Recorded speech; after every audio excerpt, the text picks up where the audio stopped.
자, 절대로 들어가면 안 되는 아파트 한번 소개 한번 해주세요. 네, 이것도 제가 간단하게 한번 써봤습니다. 절대 계약하면 안 되는 집. 전세 또는 월세. 이거는 매매도 포함이고요. 첫 번째로 딱 들어갔을 때 화장실 냄새 그리고 창문과 환풍기가 없는 집이라고 제가 표현을 했습니다. 이거는 대체적으로 제가 중개 활동을 하다 보면 그 화장실 냄새가 되게 잡기가 어렵더라고요. 화장실 냄새가 나는 데는 어떤 이유가 있을까요? 우선은 화장실이 냄새가 나는 것 중에 하나는 배관이 오래됐거나 아, 네. 그 하수로 내려가는 배관 안에 네. 이물질이 많으니까 그게 네. 부패하면서 나는 냄새가 있는데 네. 잡기가 어렵다. 네네 그런 경우도 있고, 그 다음에 어떤 아파트 같은 경우에는 그 해당 호실만 냄새가 나는 게 아니라 조금 배관 설계를 좀 잘못해가지고 뭐 1층부터 몇 층까지는 뭐 냄새가 다 나는 경우도 많아요. 네. 그래서 그런 부분을 우리가 뭐 다른 거를 확인할 수 없으니 되도록이면 딱 들어갔을 때 화장실 냄새가 올라온다. 근데 이것도 조금 케이스 바이 케이스밖에 될 수 없는 게 오래 비어 있으면 냄새가 사실 날 수 있는 경우도 있어요. 네. 집이 오랫동안 비어 비어 있으면 사람이 계속 활동을 하면 좀 냄새가 없어질 수 있는 여지도 있습니다. 근데 오랫동안 그 빈집으로 있으면 냄새가 오히려 날 수도 있다. 네, 그러니 이 부분을 사람이 살고 있는데도 냄새가 좀 심하다. 난다. 그렇게 판단해야겠네요. 네, 그거를 좀 판단을 해봐서 냄새가 좀 난다라고 하면 되도록이면 한 번 더 생각해 보시는 게 좋지 않을까. 네, 그럼 창문과 환풍기는 어떤 요인이 있을까요? 이게 화장실에 관련된 얘기인데요. 화장실에 창문이 있는 아파트들도 있지만 대부분이 없습니다. 그래서 환풍기 시설이 잘 작동을 하는지, 그리고 그게 작동을 안 한다면 내가 세입자로서 정당하게 요구할 수 있는 권리이기 때문에 환풍기를 고쳐달라. 네. 왜 그러냐면 이게 나중에는 곰팡이 부분도 되게 크고요.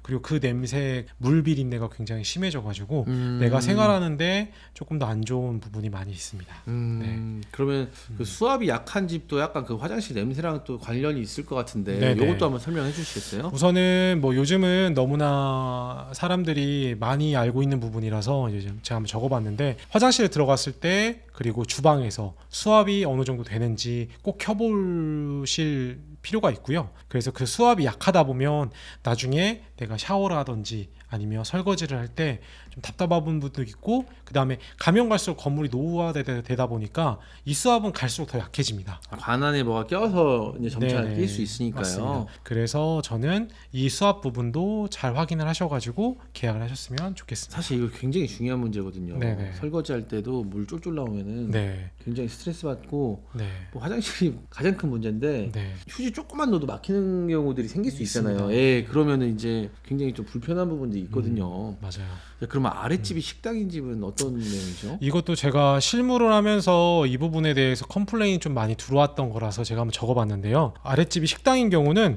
아무래도 음식을 다루다 보니까 바퀴벌레가 있을 가능성이 좀 되게 높아요. 쥐나 바퀴벌레 같은 것들 얘기하시는 것 같아요. 네네, 맞습니다.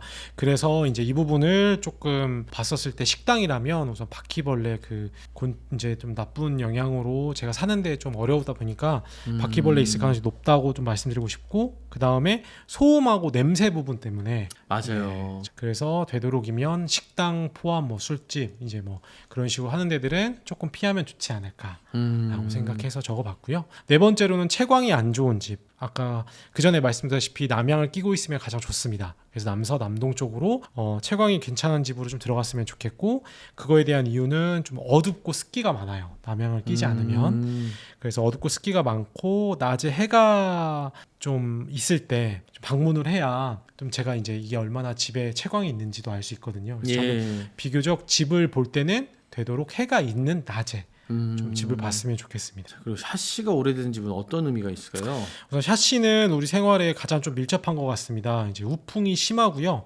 난방비가 폭탄이 될 가능성이 좀 큽니다. 난방비가. 네. 그래서 구축의 아파트를 매매, 전세, 월세로 들어가시는 우리 구독자님들께서는 되도록이면 샤시가 리모델링 되어 있는 그런 데를 좀 찾아서 잘 들어가셨으면 좋겠습니다. 그리고 여섯 번째는 베란다에 곰팡이가 심한 집은 어떤 의미가 있을까요? 이게 아무래도 결로 현상과 이제 좀 누수 때문에 좀 그런 것 같습니다. 결로하고 누수가 좀 있다 보면 비 오는 날 또는 비 온 직후에 집을 방문해서 보면 이제 곰팡이들이나 누수의 흔적들을 좀 많이 볼 수 있거든요. 그래서 저는 그 베란다를 딱 봐서 구석을 딱 보면 이게 문제가 있는 집인지 아닌지 꼭 전문가가 아니어도 이제 구분할 수 있기 때문에